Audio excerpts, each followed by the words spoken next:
Let's go! LSU football defensive depth chart piece. And look, how about our first depth chart pieces, where our defensive depth chart piece had 3,000 more views than our offensive depth chart piece? Because I think you guys are really hungry about this new Daronte Jones defense, fixing the Bo Pelini disaster from last season, where we were historically bad. So what will the defense look like? I'm going to need your help on this. Obviously, comment down below if you disagree with anything I have to say in this piece. And I suggest some position switches. So stick with me, all right? Let's get to it. Let's go. Let's go. Alrighty, so you're going to see how I had these guys pre-spring and post-spring. Starting off here with safety, I actually had true freshman Derek Davis Jr. listed as the starter alongside Todd Harris. I was actually kind of sort of right about that because our post-spring safety position is Todd Harris and Jay Ward. And this is a position we probably saw the biggest change. I mean, safety is such a critical position now in this deep passing era that we're in. And Jay Ward makes the move from corner to safety. Now, why do I say I was right about Derek Davis Jr.? Well, I thought LSU would feel like me, that they wouldn't feel comfortable with the other returning safeties coming back, which is why I had Derek Davis Jr. listed as a starter without him even stepping foot on campus yet. And LSU decided to not start him, but move someone from a different position to that position. Now, I would like to include that Jordan Tolles did have a better spring and a decent spring game overall. The 4-star safety out of Maryland did play some last season, and he's starting to gain a little more confidence in this game out of the class of 2020. Now you have Xavier Fountain and Cam Lewis. I don't know if they're actually going to see the field. Cam Lewis is probably the better candidate out of the two. Sage Ryan is obviously the biggest name and the biggest what if. And what makes Sage interesting is that if you look at the last two seasons, the two 5-star defensive backs that LSU got were Eli Ricks and Derek Stingley Jr. They not only lived up to expectations, they exceeded expectations. Can Sage Ryan make it 3 years in a row? A 5-star defensive back just day one was able to be a superstar. We'll see what happens. He's not an early enrollee. Safety, probably a little bit more of a complex position now than what it was just even a few years ago. And Sage Ryan, of course, at the end of his high school career was injured. So he's not really played in a competitive game in quite some time. So I do think he'll play. I do think there is another position he could potentially play. We'll get to that in a second. But Sage Ryan, of course, the biggest wild card out of anyone. Now, Derek Davis Jr. is fascinating because obviously he's really talented out of Pennsylvania. He had a fast start at spring. They moved him to running back because of depth issues, and he's, dealing with a lot of pressure on his shoulders already. The spring game wasn't his absolute best, but that is a true freshman for you. You're playing in a spring game when all your friends are in tuxedos and going to Applebee's for prom. Like, he is a high schooler who is an early enrollee playing this really difficult position. So I do think Derek Davis Jr. will play some on special teams and then eventually slowly get worked into the lineup. Now, pre-spring, it was Eli Ricks and Derek Stingley as our starters, and at the nickel, we had Jay Ward. Now, for those that don't know, the nickel is the third corner on the field, okay? The nickel package. And now Jay Ward can't be the nickel because he is now the starting safety. So, as of right now, our post-spring cornerback, nothing has changed here. Derek Stingley Jr. with Eli Ricks, Cordell Flott at the nickel, and here you go. This will be your starting corners next season. And this isn't me saying this. This is Ed Orgeron saying this. He said a few weeks ago that Cordell Flott will likely start at that position alongside Eli Ricks and Derek Stingley Jr.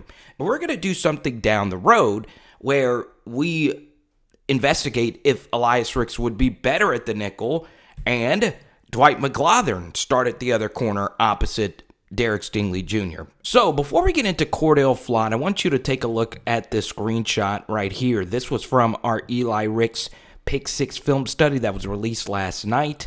We were able to get some all 22 and break down all the different angles of it. And the only reason this pick six happened was because Eli Ricks was in that slot corner position.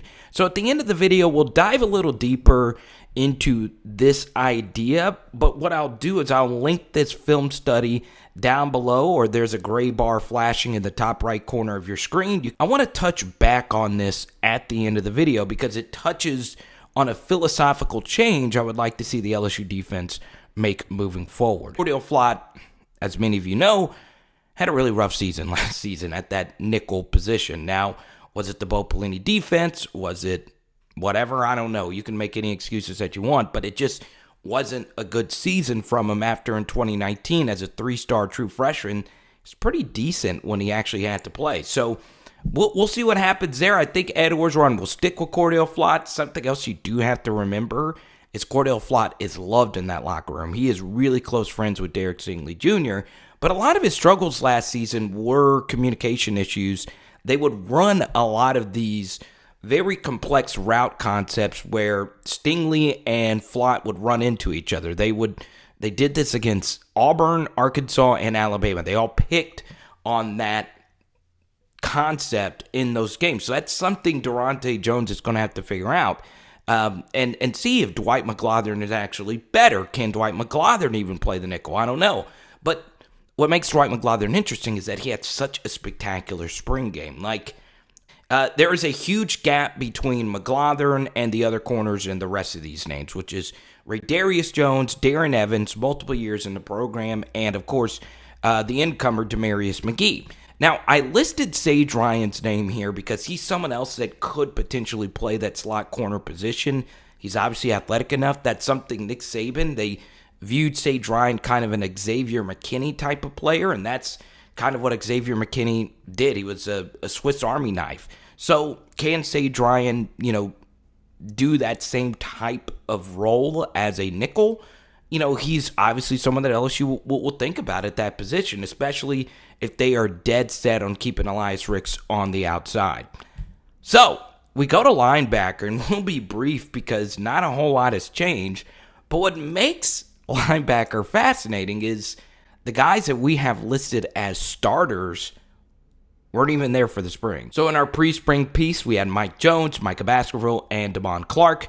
And post-spring, Mike Jones, Micah Baskerville, and Jared Small. So, full disclosure, you're not in a 4-3 set. So it's rare that you have three traditional linebackers on the field at one time anyway. So one of these guys won't be on the field most of the time. But I'm just going with the base 4-3 for right now. And Jared Small wasn't even listed as a backup in our first spring piece, but goodness gracious, you saw in the drills, he was first in line for most of the drills, and then you saw in the spring game, he really jumped off the page with 14 tackles and an interception.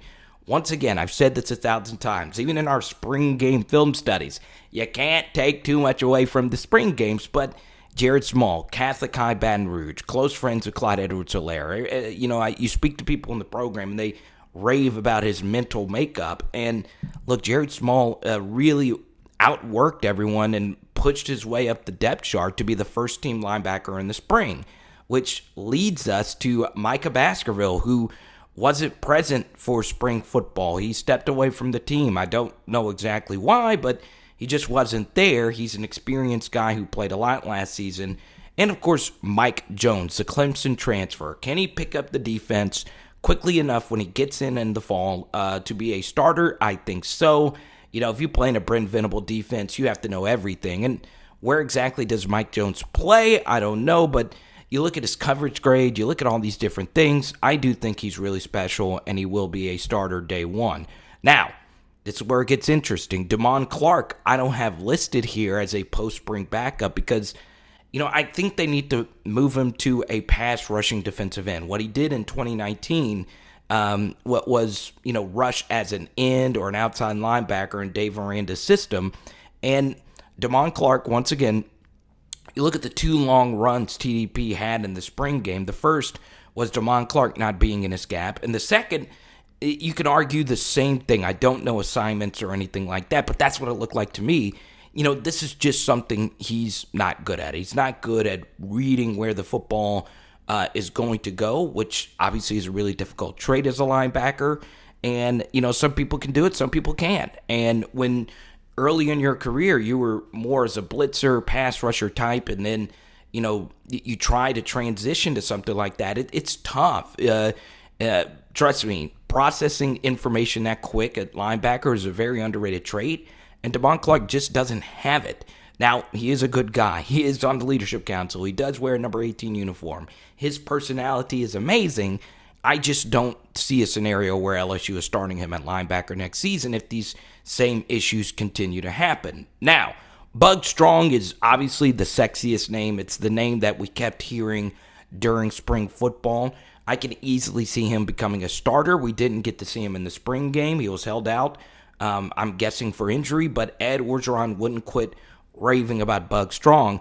And I think, kind of like with Dwight McGlothern, there's a gap between him, Clark, and the starters and everyone else here.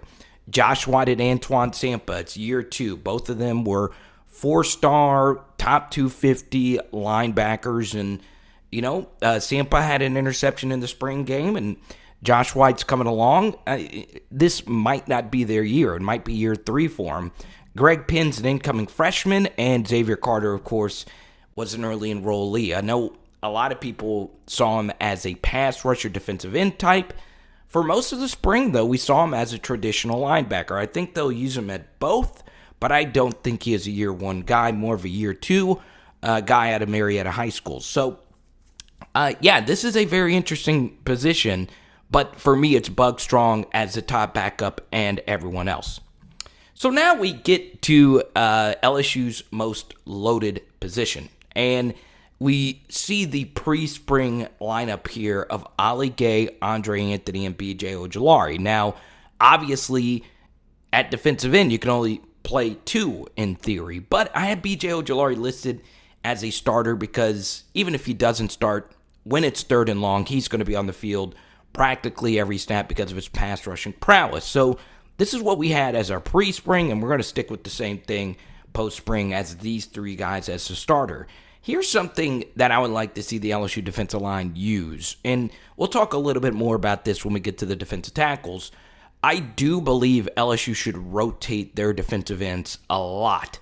I would like to see Ali Gay and Andre Anthony play 1st and 2nd down, and then if it's 3rd and long, put in B.J. Ojulari for one of them, and potentially Sony Fanua as the other pass rushing in. Keep these guys fresh. Give the offensive linemen different guys to look at. There's no need, unless the offense is running hurry up, to play everyone and run them in the ground when you could bring in fresh bodies, which gives the defensive lineman someone else to block. And we are going up against Ali Gay and Andre Anthony, and then on 3rd and long as a tackle, you go up against B.J. Ojulari, who is more athletic than both of them. It's pretty tough. We saw in 2019 Dave Aranda do this, and when Marcel Brooks and Devon Clark would come off the bench as pass rushers, it gave offensive lines fits because they didn't know if they were going to twist or stun or drop back into coverage. So, I like a heavy rotation on the defensive line.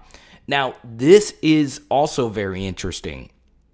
Like Jared Small, Sony Fanua earned himself a role on the team next season. I was blown away how well Sony Fanua went up against Austin Deculus in the spring game. I mean, he really, and I mean really, gave Deculus fits there. And, it wasn't just against the pass, it was against the run as well. Sony Fanua can set a good edge. So because of that, I have him listed as one of the better defensive ends on this team. And like pre-spring, it wasn't like that at first. This guy is just a grinder, and he earned himself some playing time last season, and we saw what he can do. So, yeah, I mean, you got to watch out for Sony Fanua. He might earn himself a starting spot. And, we run through the rest of this roster. Jarrell Cherry obviously going through, lots of injuries. Desmond Little had a decent spring game. Landon Jackson, an early enrollee. We've still yet to see him play. He didn't play at all during the spring.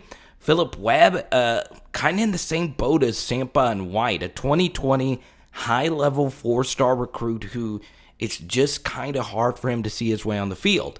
Then, of course, Savion Jones, who will be coming in the fall out of St. James, and Eric Taylor, another 2020 guy who we had listed as a defensive tackle. He played more defensive end during the spring, but he also can play some defensive tackle as well. So this is obviously one of LSU's most loaded positions on the roster. And, any one of these backups could earn their way onto the field. Now, the hard thing about it is Ali Gay and Andre Anthony, they're up there in age. They're in the prime of their careers. So it's going to be hard for one of these young guys to unseat one of those adults, which, we'll talk more about this in the offensive piece. Pandemic allowing players to play another season really hurt guys like Philip Webb and Eric Taylor because, a guy like Andre Anthony can come back and play another season, whereas, if it was a regular season last year, Andre Anthony would be out of there. So, it's pretty fascinating. So now we get to these pre-spring defensive tackle role, and I actually had Jaquelin Roy and Jacobian Guillory killing it in the spring and winning the starting defensive tackle jobs. And Jaquelin Roy did just that. I mean, he was dominant in the spring game. Now, he got to go up against the backup offensive line, which is a huge reason as to why he dominated, but it was beyond impressive. His swim move out of a 3-tech is just killer. And if you want a playmaker as a 3 technique, Jaquelin Roy is the best at that very thing. So if you pair him with Joseph Evans, who, like a lot of guys here, they weren't really on our pre-spring depth chart.